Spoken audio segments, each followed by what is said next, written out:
일단 36번부터 보건간호학 문제가 시작이 되죠.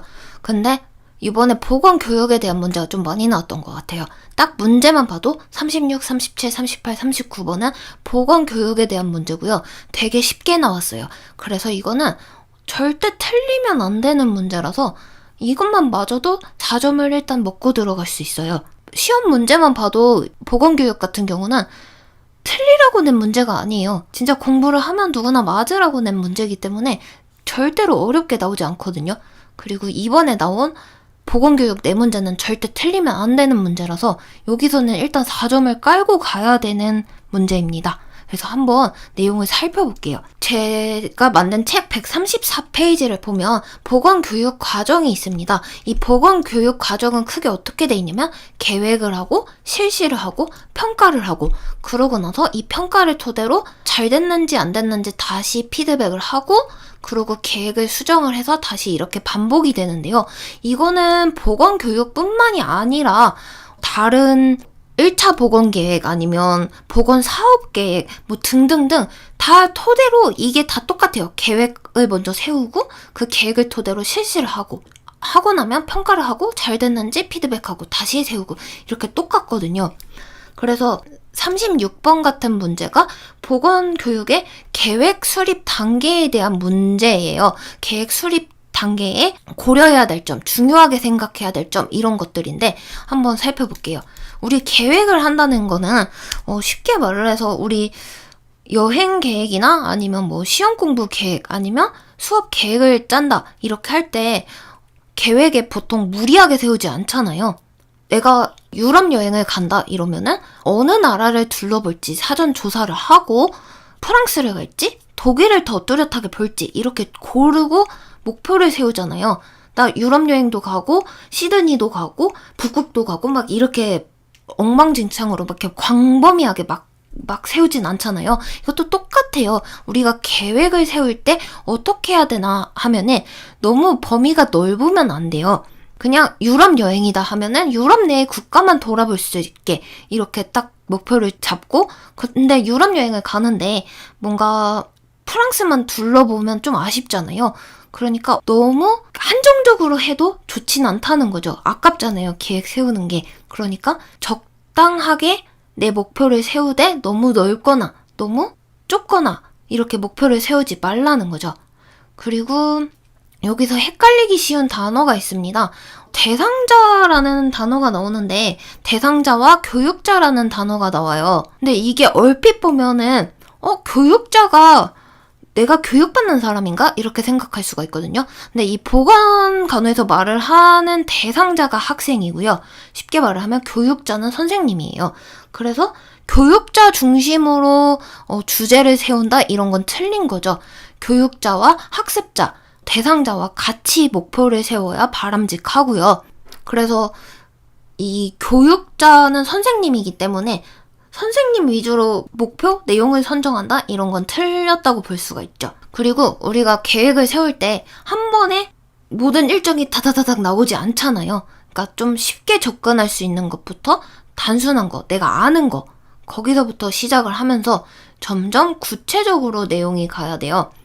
그래서 우리 수업을 할 때 처음부터 막 어려운 용어 팍팍팍 쏟아내기보다는 우리 이거 한번 이런 게 있는데 한번 배워볼까요? 이래서 흥미도 끌어보고 그래서 예시도 한번 들어주고 좀 간단하게 설명을 하다가 살을 붙이고 그래서 점점 추상적이고 개념적이고 어렵게 이렇게 뻗어나가야지 한 번에 이렇게 처음부터 모든 계획을 다 세우려고 하면 너무 힘들어요.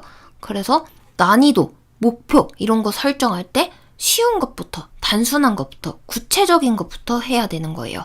그래서 너무 나는 목표를 높게 세워야지 해서 처음부터 어렵게 세우면 안 된다. 이렇게 보시면 되고요. 실현 가능한 목표를 세워야죠. 실현 가능한 목표를 세워야 되고 계획에는 한 가지 목표 하나만 두고 그 계획만 세워야 되는 거예요. 나 유럽 여행 갈 건데 북극 여행도 세워야지 이렇게 되면 이거는 계획을 따로 세워야 되는 거죠. 유럽 여행 계획, 북극 여행 계획. 말은 유럽 여행 계획을 가야지 하고 목표를 세웠는데 북극도 관심이 있네? 이렇게 하면은 이도 저도 아니고 내 목표를 달성하기 힘든 거죠. 그러니까 목표를 세울 때, 계획을 세울 때는 한 가지로 구체적으로 세우되 너무 범위가 넓어서도 안 되고 너무 좁아서도 안 되고, 그리고 이거는 대상자와 교육자가 함께 목표를 세우는 게 가장 바람직하다. 혼자 세우는 거 아니다. 특히 교육자는 선생님인데 선생님 위주로 학습 계획 세워서 어떡할 거예요? 학생 수준에 맞춰야지. 그쵸? 전문적인 용어를 남발한다고 좋은 수업이 아닙니다. 전문적인 용어일수록 사람들이 어렵고 거부감이 들기 때문에 쉬운 단어부터 알려주고 거기서 어렵기 때문에 암기 팁을 알려준다든지 이렇게 접근을 해야지, 한 번에 전문 용어부터 쏟아내면서 막 수업 내용 나가면 아무도 이해를 못해요. 그래서 이 36번 같은 경우는 계획을 세울 때 어떤 것을 중점적으로 세워야 되는지 틀린 거, 맞는 거 고르는 문제. 근데 이거는 굳이 안 봐도 너무 보기 자체가 말이 안 되기 때문에 그냥 풀 수 있는 문제예요. 그리고 여기서 대상자, 교육자 이 단어가 헷갈린다고 했잖아요. 교육자는 선생님이고 다른 말로 교육가로도 볼 수가 있는데, 선생님의 자질을 살펴보면 어쨌든 어려운 내용을 학생들한테 알려줘야 되니까 쉽게 재구성해서 학습 목표도 명확하게 알려주고, 사람들이 이 목표를 향해서 잘 가고 있는지 중간중간 점검도 하고 확인도 하고, 그리고 개인차가 있다면 그걸 최소화해서 같이 끌고 갈 수 있는, 수준 차이가 너무 난다 하면은 그룹을 좀 나눠서 이렇게 끌고 가든, 어쨌든 선생님으로서 이 학생을 가르치기 위해 필요한 역량들, 이런 것도 한번 읽어보시면 좋아요. 37번도 같은 내용이에요. 제가 기본적으로 계획, 실시, 평가하고 다시 피드백하고 계획, 이렇게 도입된다고 했잖아요. 이게 진짜 보건교육뿐만이 아니라 회사에서도 모든 계획을 세울 때도 다 비슷한 툴로 움직여요. 그래서 도입은 말 그대로 도입이겠죠. 우리 시작해볼까요? 한번 공부해볼까요? 이런 거 한번 보셨나요? 이런 식으로 흥미롭게 주제를 이끌어보기도 하고 사람들 관심사를 이끌고, 인트로죠. 그 다음에 전개는 말 그대로 실시하고 전개도처럼 확 펼친다는 얘기죠. 수업을 진행한다는 뜻이에요. 그 다음에 정리는 정리하는 거죠. 서머리. 막 수업을 막 바바바박 1시간 동안 떠들었어요. 그러면 사람들이 다 까먹잖아요. 그러니까 오늘 했던 거, 중요한 것만 한 번 더 콕콕 찝어주는 게 정리죠. 종결은 말 그대로 수업 끝내는 거고, 평가는 그동안 배운 거 시험 봐서 성과가 어떤지 뭐 이런 거 보고, 그리고 틀린 것들 오답노트 해서 다시 공부 계획 잡고 이렇게 하는 과정인 거죠. 그랬을 때 본격적으로 지금 진행한다 이런 뜻의 단어는 전개밖에 없기 때문에 이것도 틀릴래야 틀릴 수가 없는 문제입니다. 그래서 이 36, 37은 꼭 맞추셔야 되는 문제고요. 132페이지에 보면 보건교육의 방법이란 게 있습니다. 이거 정말 중요한데요. 크게는 우리가 1대1로 공부를 하는 거, 1대1로 과외하는 거죠. 과외하면은 모르는 거 바로 선생님 잠깐만요 이러고 질문도 하고 수업도 잠깐 끊었다가 하고 이런 식으로 1대1로 수업하는 게 가능합니다. 근데 강의 같은 경우는 그런 게 힘들죠. 강의실에서 사람들 여기 막 빽빽이 앉아있잖아요. 선생님 혼자 앞에서 떠들잖아요. 그러니까 내가 궁금한 게 있어도 질문을 하기가 어려워요. 왜냐? 사람들이 많이 있고 일방적으로 가르치기 때문에 궁금한 게 있다면 수업 끝나고 따로 1대1로 물어봐야 되죠. 그래서 크게는 두 가지로 나눠집니다. 1대1로 과외를 하냐? 아니면 강의로 일방적으로 앞에서 떠들면 이렇게 콱콱콱 다 듣냐? 이렇게 나눠지고요. 이것도 장단점이 있어요. 1대1 과외 좋죠. 좋은데 단점이라 하면은 너무 1대1이다 보니까 모든 사람을 다 과외를 해줄 순 없잖아요. 지금 저 같은 경우는 강의를 하는 거죠. 제가 말하는 것만 듣고 계세요. 그러니까 이건 강의죠. 그래서 강의의 장점은 많은 사람들한테 동시에 알려줄 수는 있는데, 대신 단점은 저 지금 여러분들이 이 내용을 듣고 있는지 아닌지 몰라요. 저 혼자 떠들고 있는지 아무도 반응을 안 하면 모르고, 지금 어디까지 지금 시험을 보셨고 진도가 어디까지 나갔고 어떤 점이 문제가 있는지 몰라요. 그러니까 학습자의 수준을 고려해서 제가 하기가 어렵습니다. 근데 만약에 과외라면 제가 1대1로 왜 틀렸는지, 점수대가 어떻게 됐는지 분석을 하고 더 체계적으로 다가갈 수가 있겠죠. 그래서 우리가 1대1 교육과 강의, 집단교육, 일방식 교육 요 차이를 알아두는 게 좋은데요. 아무래도 강의 같은 경우는 집단적으로 교육을 하다 보니까 우리가 집단 교육의 종류를 알아야 합니다. 근데 이걸 다 빽빽하게 암기를 하려고 하면 머리가 너무 아파요. 이거는 진짜 우리 학교 다닐 때 그냥 아니면 TV에서 토론하는 거 많이 보셨을 거예요. 그걸 토대로 중요한 키워드만 보고 당연히 장점과 단점 이렇게 보시면 됩니다. 그래서 강의는 아까 설명드렸죠. 선생님 혼자 있는데 학생은 많고 일방적으로 떠들고 하다 보니까 짧은 시간에 인원 제한 없이 그리고 정확하고 객관적인 것만 할 수밖에 없어요. 제가 여기서 갑자기 개인적인 얘기를 하거나 이러면 수업 분위기가 흐려지겠죠. 그러니까 진짜 객관적으로 정확한 내용만 딱딱 집어서 필요한 것만 이렇게 하는데, 단점인 같은 경우는 아까 말씀드렸죠. 아무도 대답을 안 하고 이렇게 수동적이면 누가 듣는지 아닌지 잘 몰라요. 그리고 이 강의가 지금은 짧은데 막 1시간, 2시간, 3시간 빡 길어지면 집중력이 떨어질 겁니다. 그리고 아까 말씀드렸다시피 개인차가 있어서 누가 수준이 상위 레벨이고 누구는 아직 학습 요 부분에 이해를 못했고 이런 거 파악이 어려워요. 그게 강의고 이게 장점과 단점 이렇게 봐주시면 됩니다. 그 다음에 집단 토의가 이번에 키워드로 나왔죠. 집단으로 말 그대로 그룹을 지어서 토의를 한다는 거예요. 그러니까 분단으로 1분단, 2분단, 3분단, 4분단 각각 토의해보세요. 이렇게 하는 거죠. 토의를 하다 보니까 내가 직접적으로 참여하고 사람들과 의사소통을 하면서 듣고. 근데 단점은 집단에서도 300명이 집단을 이렇게 할 수가 없잖아요. 그러면 너무 대화가 힘들고 산만하고, 그리고 여기는 다 아무도 말을 안 하는 그룹, 여기는 다 각각 싸우는 그룹, 이런 식으로 성향이 다르거나 아니면 중간에 사람들과 대화 유도가 안 되거나 이러면 효과가 떨어지겠죠. 이어서 분단 토의 한번 볼게요. 집단 토의나 분단 토의나 비슷해요. 집단으로 너무 많으니까 그걸 좀 더 세부적으로 쪼갰다는 거죠. 그래서 어쨌든 1분단, 2분단, 3분단 각각 토의하고 토론하고 이런 거죠. 그래서 장점과 단점도 비슷합니다. 심포지엄의 키워드는 전문가예요. 이거는 아무나 참가를 못합니다. 전문가가 발표를 하고요. 전문가만 참석을 하는 게 심포지엄이에요. 그러니까 원장님이 환자 사례를 발표를 하는데 듣는 청중들도 다 의사 전문가들인 거죠. 일반인들은 원장님이 말을 하면 못 알아들으니까. 그게 심포지엄의 포인트고요.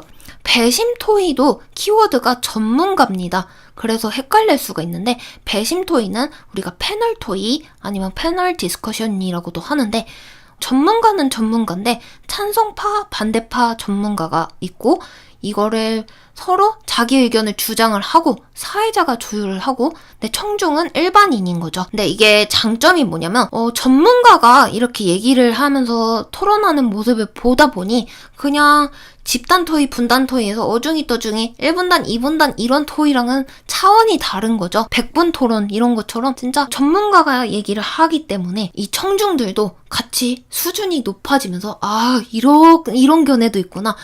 전문가는 이렇구나. 전문가의 토론은 이렇게 비판을 하고 이렇게 수용을 하는구나. 이런 걸 함께 배울 수가 있죠. 그리고 청중들도 이 찬반 내용을 들으면서 자기의 생각도 정리를 해볼 수가 있죠. 근데 단점은 이 전문가를 구해오는 게 어려워요. 예를 들어서 우리 낙태 정책에 대해서 찬성, 반대 이렇게 나누는데 이거 잘못하면 욕 바가지로 먹기 쉽잖아요. 이게 어쨌든 찬성이 될 수도 있고 반대가 될 수도 있는 민감한 소재인데, 잘못 찬성했다가 야 너는 생명을 이렇게 경시하냐? 네가 전문가기 전에 이게 사람이냐? 이렇게 욕을 먹을 수가 있고, 또 낙태를 무조건 강하게 반대를 하다 보니 야 그러면 성폭행이나 원하지 않아서 강간 그런 피해자들은 생각 안 하냐? 네가 인간이냐? 뭐 이런 식으로 욕을 먹을 수가 있잖아요. 그러니까 전문가 위촉이 어렵고요. 그리고 아무래도 전문가끼리 토론을 하다 보니까 청중도 어느 정도 수준이 있고 주제에 관심이 있어야 이해를 하겠죠. 내가 진짜 1도 모르는데 나도 관심 없는 주제로 전문가가 토론하고 있으면 이게 귀에 들어오겠어요? 그래서 이거 보셔야 돼요. 그래서 키워드가 심포지엄은 청중도 전문가, 다 같이 전문가. 배심 토의는 상반된 전문가가 청중 앞에서 서로 토론하는 패널 토의를 하는 거죠. 그래서 38번 문제도 절대 틀리면 안 됩니다. 전문가가 청중 앞에서 상반된 의견을 가지고 토론한다고 했잖아요. 그럼 배심 토의, 패널 토의 요거 골라주셔야 되죠. 이 시범 같은 경우도 정말 많이 나오는 케이스예요. 시범은 보여주는 거잖아요. 우리 이거 한번 해볼게요 하고.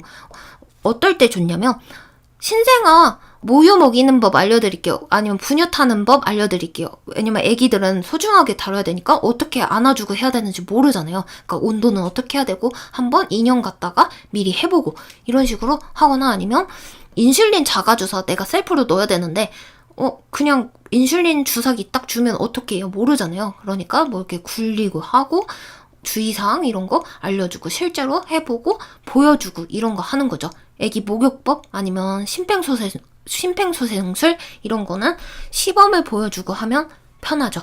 근데 이게 실생활에도 적용을 하고 내가 해보니까 좋은데 단점이 많은 사람한테 하긴 어렵죠. 그리고 교구가 필요한 경우에는 이 교구를 줄 수가 없기 때문에 소수만 할 수가 있고 또 교구며 뭐며 사용법 뭐 관리 이런 거 다 정리 이런 걸 해야 되기 때문에 교육자, 선생님이 많은 준비를 해야 됩니다. 그래서 아까도 말했다시피 교육자는 선생님이에요. 대상자가 학생이고요. 그리고 기타 잘 나오는 것 중에 뭐 여러 가지가 있는데 브레인스토밍이 잘 나옵니다. 이게 아이디어, 뭐 비판 없는 회의, 팝콘 회의 뭐 이런 식으로 의견 아무렇게나 툭툭 던지는 거죠. 자유롭게. 키워드는 아이디어 자유롭고 팝콘 토의, 뭐 디자인, 창의 이런 게 나왔다 하면 브레인스토밍 골라주시면 됩니다. 그래서 이거는 막 이걸 달달달 외우기보다는 그냥 쓱쓱쓱 읽어보고 장점, 단점 이렇게 생각을 해서 키워드만 찍으면 되기 때문에 이 38번 문제도 틀리면 안 돼요. 마지막으로 39번도 보건교육에 대한 내용이에요. 다시 여기로 돌아와서 우리가 평가를 할 때 평가를 하는 종류가 여러 가지가 있습니다. 이게 그냥 무작정 평가를 하진 않겠죠. 그래서 일단 진단평가 같은 경우는 진단을 하는 거죠. 쉽게 말을 하면 지금 반 배정을 할 거예요. 반 배정을 할 건데 상위 반, 중간 반, 하위 반 이렇게 나눌 건데 이걸 어떻게 나눠요? 모의고사나 한번 봐가지고 테스트를 해서 이 사람이 사전에 얼마나 알고 있는지 아니면 지금 이 반은 오늘 봤더니 내용을 하나도 이해를 못하더라. 아니면 다음 단계로 갈 수 있다든가 뭐 이런 식으로 초반에 한번 어느 정도 수준이 되는지 테스트를 해보는 거죠. 그러니까 진단은 말 그대로 진단이에요. 내가 얼마나 알고 있니 하는 게 진단이죠.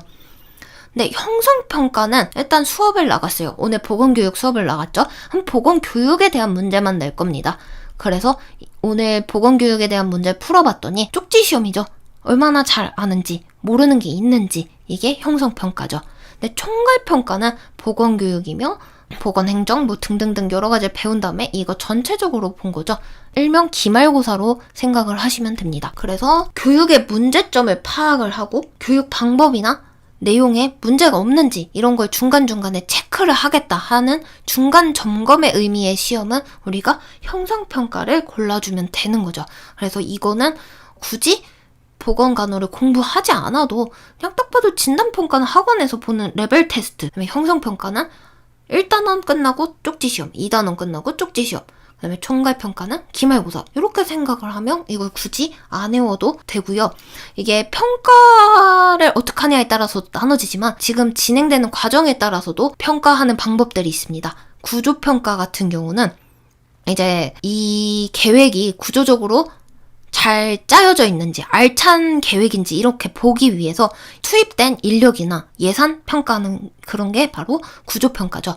과정평가는 내가 오늘은 1단원 끝내고 5월달은 2단원 끝내고 6월은 3단원 끝내고 이렇게 계획을 다 짜놨는데 이게 계획표대로 되는지 밀린 게 있는지 출석이 많이 빠졌는지 이런 거 보는 거죠. 그건 과정평가. 그다음에 결과평가는 성과평가.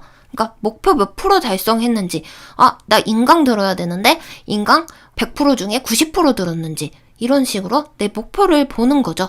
아니면 이 수업을 듣고 태도가 바뀌었다든지 공부법을 바뀌었다든지 생각이 바뀌었다든지 아니면 금연 강의를 듣고 금연을 결심하게 됐다든지 이런 식으로 결과를 한번 보는 이런 게 결과평가죠. 그래서 보기에는 진단평가, 구조평가, 형성평가 그리고 성과 결과평가, 그 다음에 총괄평가가 나왔는데 특성을 알면 이거는 어렵지 않은 문제로 볼 수가 있고요. 저는 요게 시험 문제에 나왔었어요. 상대평가냐 절대평가냐. 그래서 상대평가는 상대적으로 평가를 하는 거죠. 그러니까 지금 시험을 봤는데 나 3등 했어. 3등은 상위 4%야. 이런 식으로 남과 비교를 해서 상대방과 비교를 하는 게 상대평가입니다. 그래서 나는 3등인데 넌 10등이네. 이렇게 하는 게 상대평가고요. 간호조무사 시험은 절대평가죠. 왜냐면 나는 60점 받았어. 나는 70점 받았어. 이런 식으로 남들이 100점을 받든 30점을 받든 상관없어요. 내 점수만 60점이냐 70점이냐 이렇게 보는 게 절대평가입니다. 우리 간호조무사 시험은 100점이 많든 100점이 없든 상관없이 내 점수만 꽈락 없이 60점 이상이면 합격이잖아요. 그래서 절대평가로 볼 수가 있어요.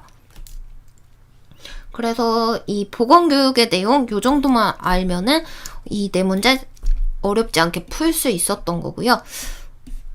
한번 다음 문제 가볼게요. 이 다음 문제는 좀 어려울 수 있어요. 이거는 정말 중요한 내용이고 빠지지 않게 나오는 내용 중에 하나인데 그러다 보니까 공부를 해야지만 풀 수가 있는 문제입니다.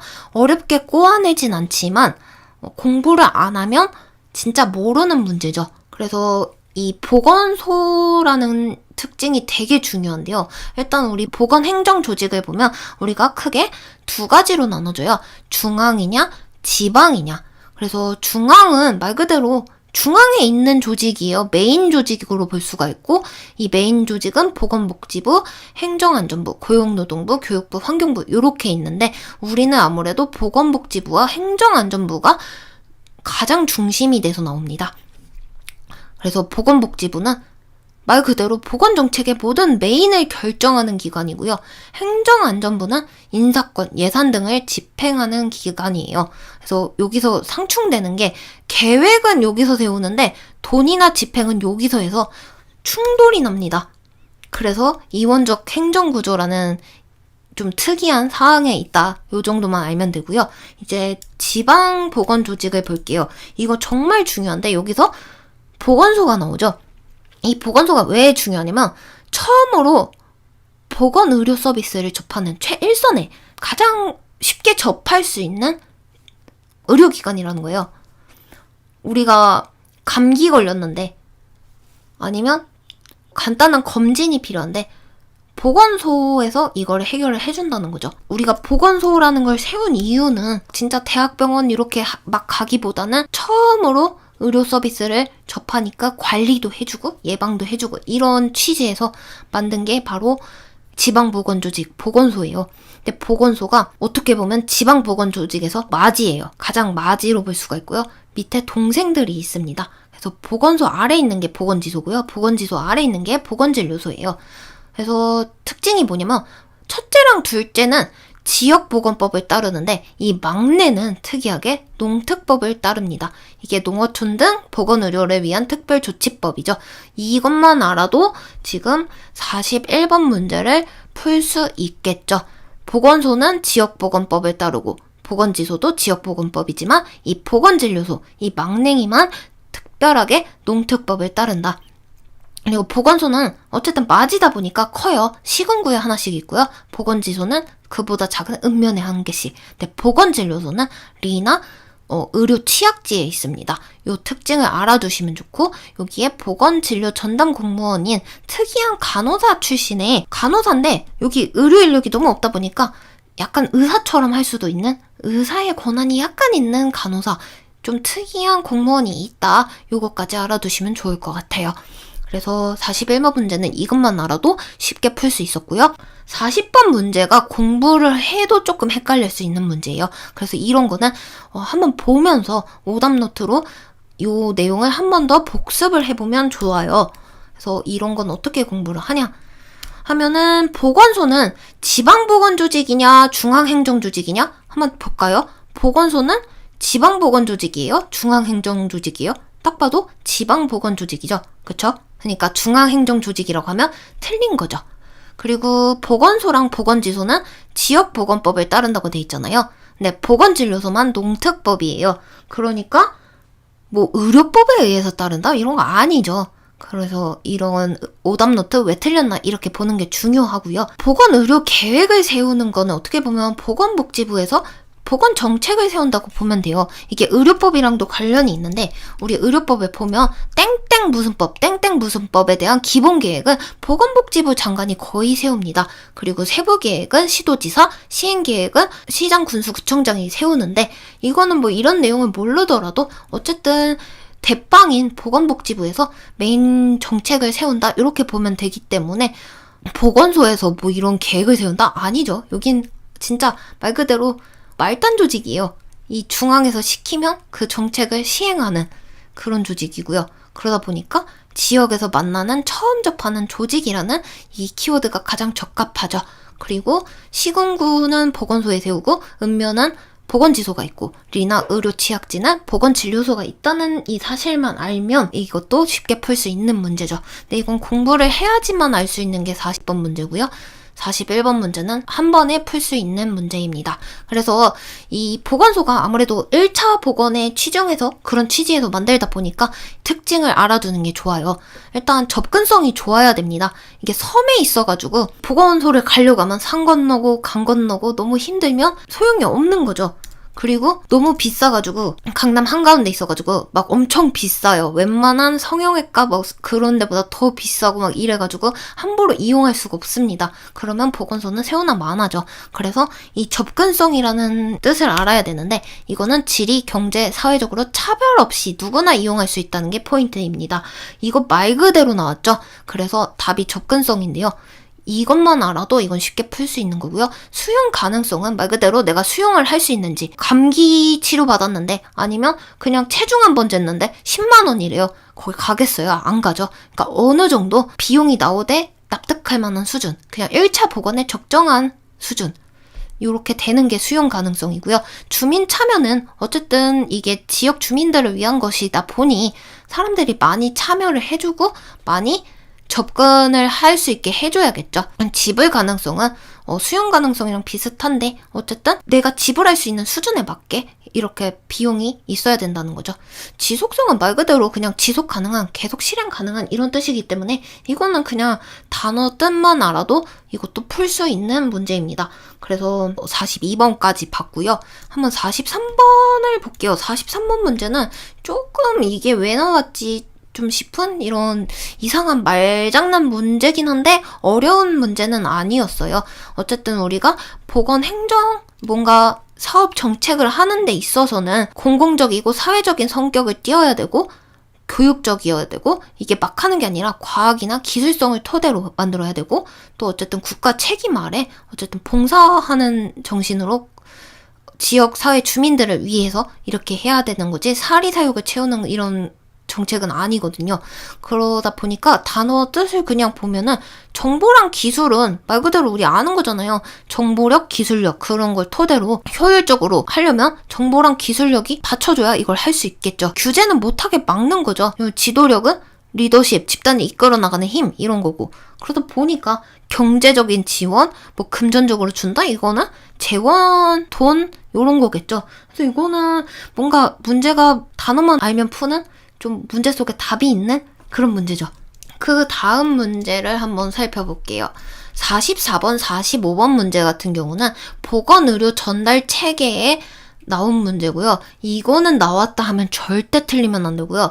이거는 언제나 항상 나오기 때문에 공부를 한다면 이 부분은 꼭꼭 암기를 하셔서 공부를 해서 틀리면 안 되는 문제입니다. 일단 우리나라 보건의료 체계는 행위별 수과제랑 포괄 수과제 이렇게 두 개를 중점적으로 이루어지기 때문에 나머지 이런 것들은 잘 나오지 않아요. 그래서 뭔가 잘 모르겠다 하면은 답이 행위별 수과제 아니면 포괄 수과제일 확률이 더 높고요. 근데 어쨌든 뜻을 알아야 되니까 한번 살필게요. 행위별 수과제는 행위하는 대로 돈이 나간다는 거예요. 병원 가서 그냥 감기로 왔는데 열도 재고 수액도 맞고 그리고 영양제도 처방 내주고 막 이런 식으로 막 처방 내리고 뭐 하고 하는 서비스마다 다 돈이 나가는 거죠. 그러다 보니까 최고의 서비스를 해주려고 하고 이거 저거 다 해주려고 합니다. 왜냐? 병원에서 돈을 버니까요. 그리고 새로운 기기 들어왔다 이러면 겁나 홍보하고 이거 써보세요 저거 써보세요 하면서 하니까 좋은 기계들 많이 들어오겠죠. 근데 단점이 뭐예요? 진료비 많이 쓸데없이 수액 안 맞아도 되는 거 수액 막 맞추고, 아니면 검사 안 해도 되는데 막 MRI 한번 찍어보셔야죠, 이런 식으로. CT 한번 찍어볼까요, 이런 식으로. 엑스레이만 해도 되는 거 막 엄청 검사 이상한 거 많이 시키고 하는 거죠. 그러다 보니까 의료비가 상승하고, 막 허위 청구나 아니면 갑자기 예상치도 못하게 왜 이렇게 많이 나왔어? 이러면서 환자와 갈등이 생길 수가 있죠. 포괄수까지는 퉁치자예요. 어떤 치료를 함에 있어서 이 질환에 대해서는 입원을 하고 수술을 하고 약제 투입하고 뭐든 하는 간에 그냥 퉁쳐서 30만 원 이런 식으로 하는 거죠. 그러다 보니까 계산이 간단합니다. 무슨 수술했어? 이러면 30만 원. 무슨 수술했어? 뭐 얼마? 이런 식으로 하기 때문에 허위 청구 이런 한 거 할 이유가 없고요. 최소한의 것만 할 거예요. 여기에다 플러스 알파를 하면 병원 입장에서는 아무리 여기서 잘해줘봤자 돈을 못 벌기 때문에 진짜 필요한 것만 할 겁니다. 장점이자 단점이 의료비가 딱 정해져 있기 때문에 진짜 투명하고 할 것만 하고 하는데, 단점이 좋은 서비스는 못하죠. 이번에 하루만 더 했으면 좋겠는데 이번 하루 못하고 진짜 조기 퇴원시켜버리고 이런 거죠. 만약에 행위별 수까지면 진짜 하루라도 더 입원시키려고 했겠죠. 그래서 이 포괄수까지는 무조건 하는 게 아니라 7개 질환에 대해서만 합니다. 그래서 눈목, 베베베, 자궁자궁 이렇게 외워주시고 이렇게 눈에 익히면은 아실 텐데, 이번에 뭐가 나왔죠? 치질 수술이 나왔어요. 치질 수술이 나왔고, 미리 정해진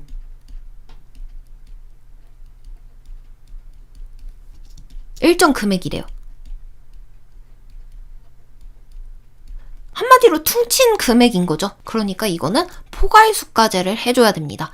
그리고 요 항문수술, 치질수술 이렇게 봐주시면 되는 거죠. 그래서 요 7개 질환을 모르더라도 퉁치자 하는 거 묶어서 이런 개념만 알았으면 이 45번 문제도 어렵지 않게 풀 수 있었을 거예요. 44번이 조금 어려워요. 이 44번은 공부를 해도 어렵고, 이거는 진짜 어떻게 공부를 해도 함정 문제가 많기 때문에 제가 아예 따로 오답 노트를 만들어 놨습니다. 그래서 여기서 나올 수 있는 문제들을 다 응용을 해서 만들어 놨기 때문에 공부를 하고 이 문제를 풀어보시면 다르게 응용을 해서 나와도 틀리지 않으실 거예요. 근데 지금은 이번 3월에 나온 문제 토대로 초점을 두고 풀이를 해볼게요. 그래서 우리나라 국민건강보험제도에 대한 내용이에요. 이 국민건강보험제도는 일종의 사회보험 안에 있습니다. 그러니까 사회보험이라 하면은 진짜 강제로 하는 거거든요. 국민건강보험 안 들고 싶어. 이게 안 돼요. 이거는 돈을 벌기만 한다면 무조건 냅니다. 강제적으로 내야 돼요. 임의로 가입하고 막 취소하고 이런 거 아니에요. 사전에 뭔가 계약을 하고 이런 것도 아니고 그냥 조건이 좋든 나쁘든 강제로 가입을 해야 됩니다. 그래서 회사를 다니면 직장 가입자고요. 나 회사도 안 다니는데 그럼 안 내도 돼? 아니에요. 회사 안 다니면 지역 가입자로 해서 퇴사하면 칼같이 지역 가입자로 변경돼서 무조건 보험료 내야 됩니다. 얘는 강제적으로 내야 되는 특징이 있어서 보기 1번과 2번이 그럼 해결이 됐죠. 임의 아니고 강제적이고 사전 계약 아니고 정률제로 소득 분배에 따라 1,000만 원 버는 사람과 100만 원 버는 사람에 따라 이 보험료 징수 퍼센테이지가 달라요. 그래서 정률제로 징수를 합니다. 그러다 보니 많이 벌면 많이 떼가고요. 조금 벌면 조금 떼가요. 하지만 혜택은 동일합니다. 그래서 월 1,000만 원을 벌어서 보험료가 100만 원이에요. 내 친구는 월 100만 원 벌어서 보험료가 1만 원이에요. 하지만 감기로 병원 가면 누구나 5천 원 정도의 혜택을 받는 거죠. 이런 식으로. 부과는 따로 하지만 혜택은 동일하기 때문에 이거 어떻게 보면 소득 재분배. 많이 번 사람 거 많이 떼서 그 혜택을 못 버는 사람한테 주는 거잖아요. 그래서 소득 재분배의 기능이 있습니다. 그래서 이 보험비는 직군이 요건 위험 직군이라서 많이 떼고 이거는 사보험이죠. 기저질환이 있어서 얼마 떼고 뭐 이런 거는 사보험이고요. 국민건강보험제도는 그런 거 상관없이 철저하게 얼마 버는지에 따라서 떼갑니다. 그래서 이 보험료는 소득에 따라 철저하게 소득에 따라 떼기 때문에 뭐 일이 위험하고 건강이 위험하고 이런 거 아니죠. 그리고 보험료 수준이 다르더라도 혜택은 동일하게 간다고 했잖아요. 그래서 소득 재분배가 이루어지고요. 그래서 요 내용을 이해를 하면은 어렵지 않게 풀 수 있는 문제고, 뭐 사회보험하고 공공부조랑 비교하는 문제도 많이 나와요. 그리고 특히 이 국민건강보험제도의 특성과 역할 요런 것도 나오고, 직장을 안 다니면 보험료가 안 나간다 뭐 요런 함정 문제도 나와요. 직장 안 다니면 지역가입자로 내잖아요. 그래서 시간 나실 때 요 내용 공부하시고 요 문제도 같이 풀어보시면, 이 부분에서 만약에 시험 문제 나왔다 하면 절대 틀리지 않고 하실 수 있어요. 그 다음 문제는 좀 이상한 문제 나왔어요. 이거는 틀려도 돼요. 이거는 말 그대로 제가 아까 한두 문제 정도는 틀리라고 낸다고 했잖아요. 이건 말 그대로 틀리라고 낸 문제예요. 100점 방지용 문제고요. 교과서에서도 뭐 이렇게 세부적으로 안 다루고, 그냥 환경이나 어떤 이슈에 관한 게 뭔가 있다면 그냥 엮어가지고 아무거나 낸 것 같아요. 그래서 흔하게는 뭐 유니세프, OECD, 뭐 WHO 이런 게 가장 흔하게 많이 나오는데, 이번에 특이하게 환경에 관한 협정과 협약에 대해서 나왔고요. 이거는 뭐 오답노트를 하더라도 알면 좋은데 굳이 몰라도 그냥 틀리세요. 이거는 뭐 이걸 달달달 외워가지고 1점을 받는 건 별로 의미도 없고, 또 이 문제가 나왔기 때문에 다음 해에는 이 문제 안 나올 거거든요. 그래서 확실한 거는 올해 하반기나 아니면 내년 시험에는 이게 이미 한번 나왔기 때문에 안 나오더라, 이렇게 봐주시면 되고요. 그래도 나와서 보면은 바젤 협약은 이제 유해 폐기물을 어떻게 처리할지 그런 걸 협약한 내용이고, 파리 협정은 교토 의정서가 온실가스 배출을 줄이기 위해서 뭔가 협약을 맺었는데 그게 유통기한이 다 됐대요. 그래서 새로 적응한 내용을 담아서 업데이트한 게 파리 협정으로 봐주시면 되고, 람사르 협약이 답이죠. 중요 습지 보호를 위한 협약. 그리고 몬트리올은 오존층 파괴 물질에 대한 규제를 한 거죠.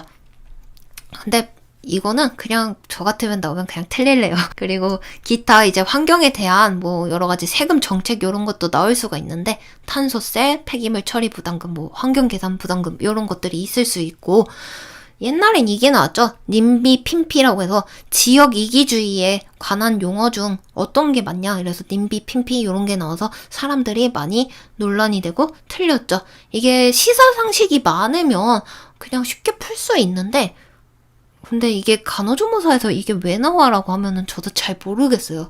그래서 이거는 100점 방지용 문제라서, 네, 이거는 그냥 쿨하게 하나 틀려주셔도 괜찮을 것 같습니다. 이거 하나 틀린다고 꽈락 안 나오거든요.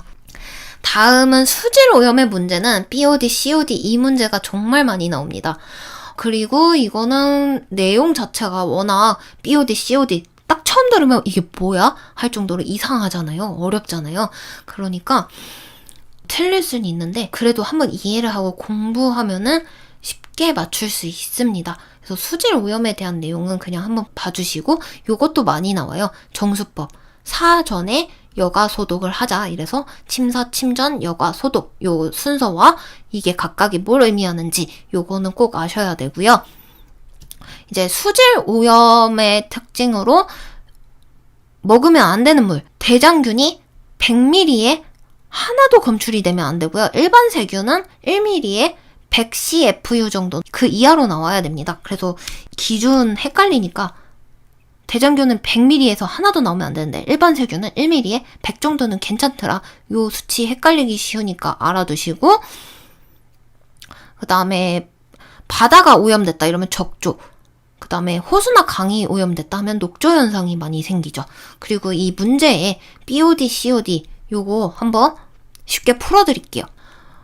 이건 그냥 말 그대로 DO는 물속에 산소가 얼마나 많은가예요. O2, 산소가 얼마나 많니? 이런 내용이거든요. 그래서 산소가 많을수록 물이 깨끗한 거죠. 그래서 그냥 이거 용어 외우기 힘들다 이러면 DO 두 글자잖아요. DO는 많을수록 깨끗이에요. DO는 깨끗. 근데 COD, BOD 이건 세트로 보세요. COD, BOD는 물을 정화시키기 위해서 얼마나 투여를 해줘야 되냐 이런 내용이에요. 그래서 COD, BOD 더러워 이렇게 보시면 돼요. 그래서 COD, BOD가 많을수록 더럽습니다. 물이 오염이 됐다고 그냥 쉽게 이해하시면 돼요. 그래서 이건 별거 아니에요. 그냥 물속에 산소가 많아, DO가 많아, 깨끗. COD, BOD가 많아, 세 글자, 더러워. 이렇게 기억을 하시면 이거는 용어가 어려워서 그렇지 틀리지 않아요. 그러면 한번 문제를 볼게요. 염분이 높을수록 염분과 산소와의 관계? 이거는 좀 잘 모르겠어요. 염분이라기보다는 무기염류. 얘네들이 물 오염의 원인이죠. 염분은 그냥 소금인데, 그쵸? 그리고 산소는 차가운 물에 많습니다.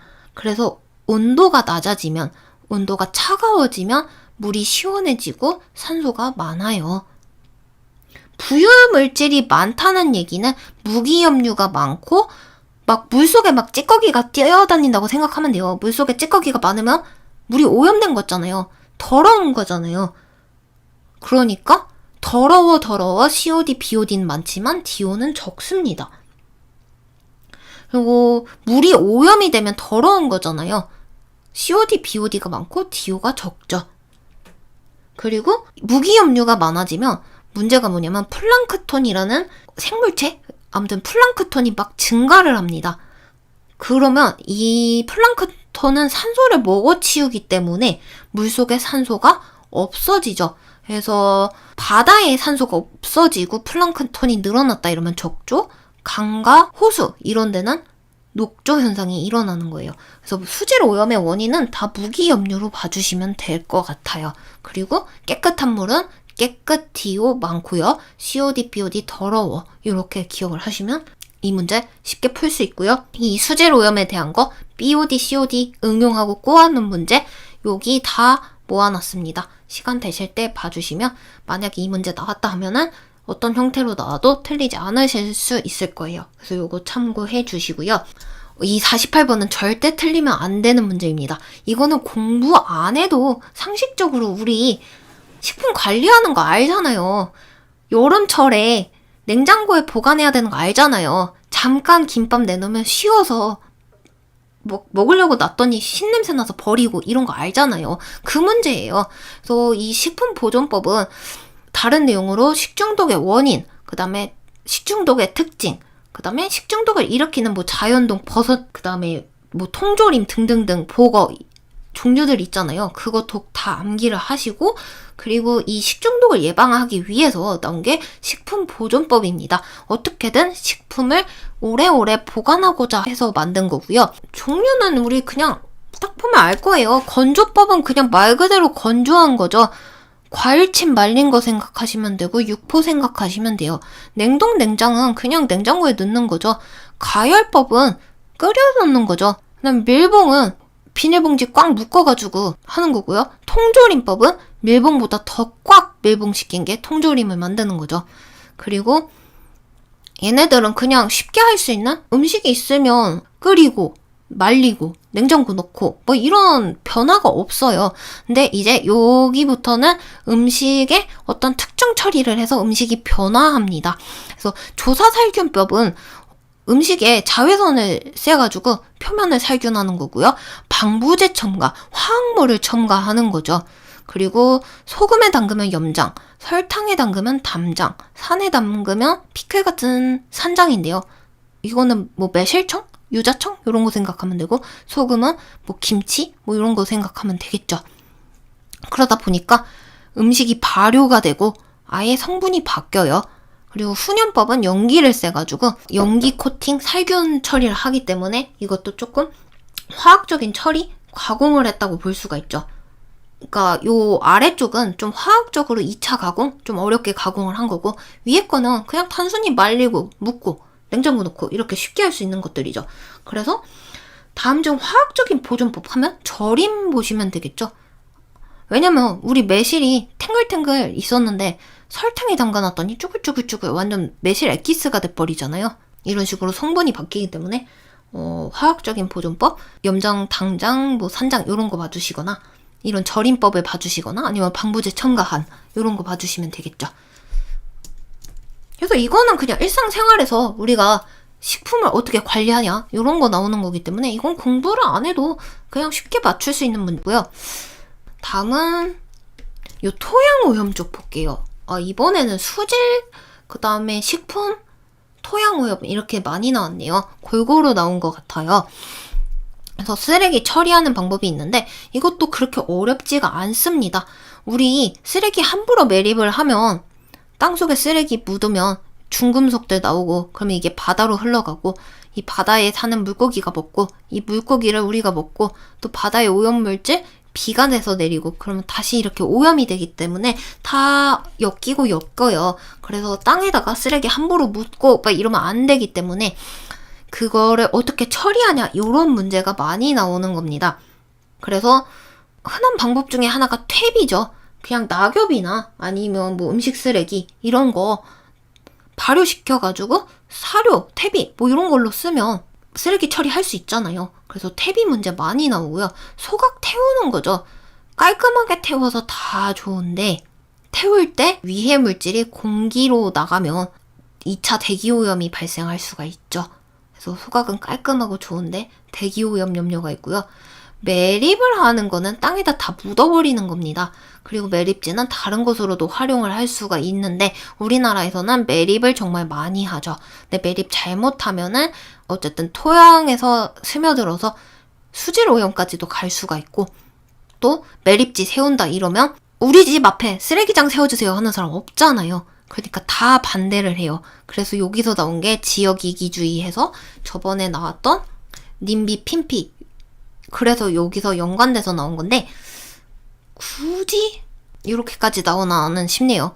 어쨌든 그래서 이 쓰레기 처리하는 방법을 알아두면 좋고 이번에는 퇴비법에 대해서 나왔습니다. 그다음에 50번 산업보건이 이게 어렵게 나올 때는 진짜 어렵게 나오는데 이번에는 진짜 쉽게 나왔어요.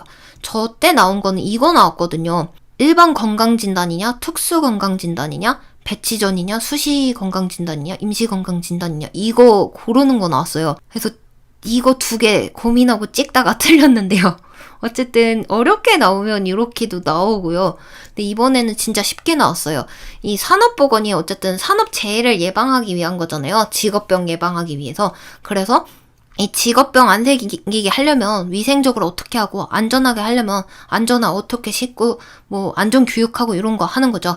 보호구는 다치지 않게 보호하는 거, 환기, 그 다음에 위험물, 이거 독극물이다 이러면 밀폐 격리해가지고 원격으로 처리하든 이래서 사업자가 이 근로자가 웬만하면 노출 안 되게 하는 방법도 있고 아니면 이게 너무 위험하다 하면은 좀 덜 위험한 거나 아니면 덜 영향을 주는 걸로 시설이나 뭐 물질을 대체하는 방법도 있겠죠. 이번엔 그래서 보호구에 관한 문제가 나왔습니다. 그래서 직업병들이 여러 가지가 있어요. 그래서 이 직업병들의 특징과 이게 왜 아픈지 이걸 봐주시고요. 그리고 어떻게 대처를 해줘야 되는지 이거 같이 봐주시면 돼요. 이어서 보면은 이 보호구 장비를 왜 끼냐 하면은 레이노시 증후군 같은 경우는 막 진동이 심하면 이게 달달달달달 계속 이렇게 손이 떨리는 거예요. 막 땅 파는 거? 아니면 계속 키보드 치고 이런 거 하면은 이제 손에 진동 때문에 손가락에 장애가 발생을 해요. 그래서 방진장갑, 뭐 완충장갑 이런 걸 끼는 게 도움이 되죠. 그 다음에 규폐증, 성면폐증, 그러니까 좀 분진이 많은, 먼지가 많은 이런 탄광산업 이런 데서는 방진 마스크 필요하겠죠. 그 다음에 이번에 귀마개가 답으로 나왔죠. 너무 시끄러운 환경이에요. 그럴 경우 난청이 생기면 이게 회복이 안 됩니다. 그러니까 저소음 기계를 사용하거나 아니면 소음은 안 생기게 좀 방법을 바꾸거나 뭐 방음벽, 귀마개 착용 이런 게 난청이나 이명 예방에 도움이 되겠죠. 그다음에 방한복, 방한장갑 이런 장갑류는 어쨌든 동상 예방에 도움이 되겠고 보호 안경 같은 경우는 뭔가 컴퓨터 화면을 많이 보는 사람한테 보안경 이런 게 필요하거나 아니면 눈에 튈 위험이 있는 거 그런 사람들 보호 안경 껴주면 좋겠죠. 그래서 이 직업병도 한번 봐주시면 좋은데 이번엔 되게 쉽게 나와서 그냥 난청 예방하려면 뭐가 필요하냐? 귀마개 그냥 이렇게 쉽게 찍을 수 있게 나왔어요. 그랬을 때 이번에 이 보건간호가 국제협약이랑 그 다음에 COD, BOD 그 다음에 보건소 좀 어렵게 나온 거 빼놓고는 그렇게 어렵게 나오질 않아서 보통은 한 9점에서 12점대로 점수가 포진돼 있을 것 같아요. 돼 있는데 이제 요렇게 좀 안타깝게 과랑 나오신 분들은 한번 공부 방법을 이런 식으로 이 문제의 키워드가 뭔지, 왜 틀렸는지 이렇게 돌아보면서 하시면 이 보건간호 같은 경우는 진짜 좀만 이해를 하고 풀면은 과랑 나오기도 어려운 과목이란 거 아실 수 있을 거예요.